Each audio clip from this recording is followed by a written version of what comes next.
Hello, welcome to my YouTube channel, where the answer to everything is ice cream. A few months ago, I made a video where I turned breakfast cereals into ice cream cones, and I have to say it turned out even better than I had hoped. But spectacular results aside, it was a long and messy process, and I haven't wanted to repeat it since. So I'm back in the cone zone to try a more traditional approach. So I got this machine off Amazon for about $30. It seems simple enough to use, but as this is the first time I'm using it, I'm sure there'll be a few missteps along the way. I found plenty of recipes for cones online, but as this machine came with its own waffle cone recipe, I think we will start there. So the recipe calls for 2/3 cup bread flour. I don't have bread flour, so I'll just be substituting regular. 1/4 teaspoon ground cinnamon, 1/4 teaspoon of salt, 2 large eggs, 1/4 cup of sugar, 1/4 cup of packed dark brown sugar. I have light brown sugar. 1/4 cup of unsalted butter melted, 1/4 cup of whole milk, and 1 tablespoon of vanilla extract. In a small bowl, combine flour, cinnamon, and salt, and set aside. In a medium bowl, whisk eggs and sugar until well blended. Add flour mixture and stir until blended. Add butter, milk, and vanilla extract and stir until well blended. And now it's time to make the waffles. The instructions say to set the browning control halfway between min and max. Close the lid and wait until the green light comes on. I think the green light is on. Pour 3 to 4 tablespoons waffle cone batter into the center of the waffle cone maker and lower the lid without pushing down. Cook 2 to 3 minutes. Oh shit, a timer. Okay, I think it's ready. Using the tip of the cone roller, lift the edge of the waffle and move the cone roller under the cooked waffle to remove. Use a towel to quickly shape the waffle around a cone roller. Hold until set. All right, it's mostly cooled by now, and it didn't really work. The consistency of the cone is very cakey. It's almost spongy and didn't dry, so it's a little too thick. I'm wondering if maybe it just needs to be a little bit thinner. So let's try this again using less batter and see if we can get a crunchier, thinner cone. So let's just use 2 tablespoons this time. And I know it said not to push down, but maybe I should push down just a little bit. You know what, it wasn't up high enough. Hold for 2 to 3 minutes. It's very thick. Maybe it's supposed to be. This one hasn't dried.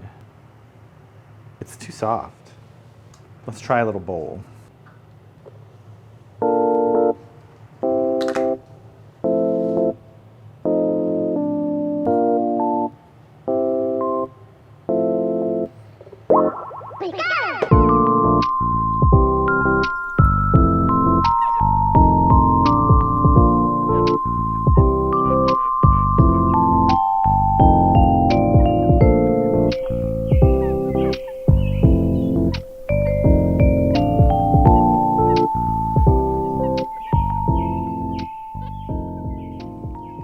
So I made a few cones. It took a few tries to get the hang of it. As you can see, my first attempts were a little bit undercooked, but by the 4th try, I'd figured it out. I'm not sure how other recipes would work with this machine, but this one was really good. It came out a little bit thicker than I had anticipated, but as long as you cook it properly, it's really crunchy and delicious. This one was made yesterday, and it's still pretty crunchy. It was one of the earlier ones, so it's maybe a little bit softer too, but I wanted to try adding cereal to the mixture, and at first, the larger pieces of cereal made it difficult to get the waffle iron completely flat. So next I crushed up the pieces of cereal and added it on, but eventually realized it was much easier to just fold them into the batter. This produced a really even, nice texture. You can see it all throughout the cone itself and not just little in chunks. I'm not sure how the flavor has translated, so let's try that out.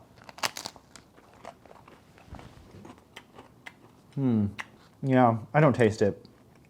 So I definitely like to try another crack at this, but use maybe cereal as the base of the waffle rather than flour. The technique for folding the cones is pretty simple once you get it down, but I still haven't figured out a way to not burn the tips of my fingers. There's definitely a better way to do this. Probably some gloves would help, maybe 2 paper towels. This is the tool that's used to make the cone, and you want to put the tip of this cone just inside the edge of the waffle, and then fold it over as you twist it into a cone shape. This should prevent a hole from being at the bottom of the cone. My first few attempts, I hadn't figured this out yet, so. But if you wanted to put a couple chocolate chips in there, that would probably stop ice cream from leaking out. I still want to try a cereal-based batter with this machine, but for now, this was a really good start. And now that I have so many cones, I want to try out a few different decorating techniques. I've got this melting pot for chocolate and a few different flavoring items and some decorations. I have to say, this is the part I've really been looking forward to. And as much as I'd love to do all of these, some of the earlier ones are just going to go into the Museum of Failure. This wasn't bad though. I didn't do very many bowls. I'll definitely do more bowls next time. I really like the way they sit inside this ice cream bowl, so I'll probably be making these more often.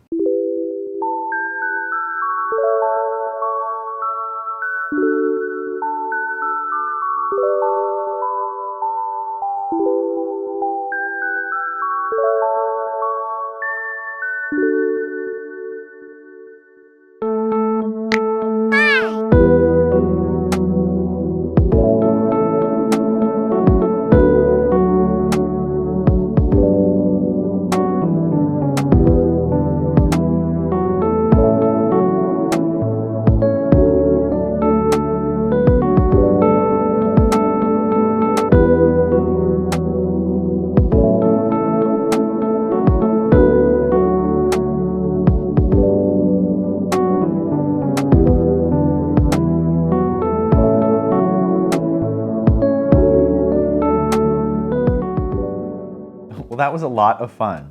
I spent a few hours decorating these last night, and I have to say, these turned out spectacular. It's just some chocolate and sprinkles, but I think it really makes a difference. I have to say, coming from these to these in just a couple hours is pretty impressive, and I really like the results. I'm trying to pick a favorite. I like this one. These are my two favorites. Maybe this one. And this one is my least favorite because it looks like hair. But maybe that's good too. It could be a really good Cookie Monster. All right, so what's left but to try these out? I mean, after all, these are portable ice cream containers. So, okay, I'm gonna use this one. It seems like it's the brownest, which I think will be the crunchiest. I do think I undercooked some of these a little bit. The lighter ones, I think you're gonna wanna make them a little bit darker or they probably will be a little bit chewy. We'll see though. But I think the better ones are going to be the darker ones. So I decided to go with this root beer barrels flavor that I made a couple days ago. It's nice and smooth. I thought it would give me a good scoop. Putting a lot of pressure on it. It's totally good. So far so good. It was really easy to pack in there and mash it down without breaking the cone. It's very sturdy. I think it looks cute. All right, well, cheers.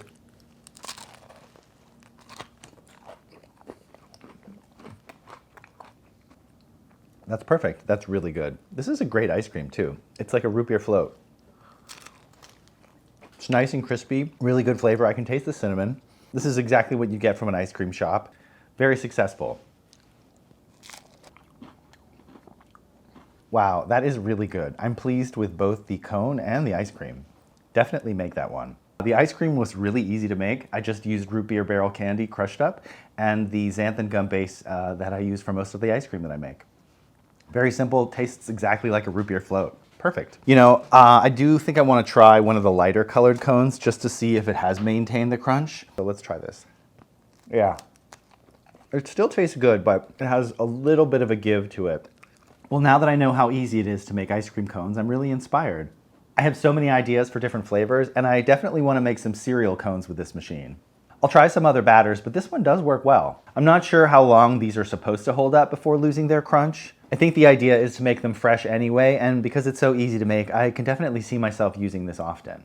Yeah, so this was a really super successful endeavor, and I'm glad I tried something a lot easier than my first attempt. This has a lot of potential. Well, thank you so much for watching this video, and an extra thank you to everyone who subscribes. I really do appreciate it. Let me know if you have any ideas for ice cream or ice cream adjacent videos, or flavors, techniques you'd like to see.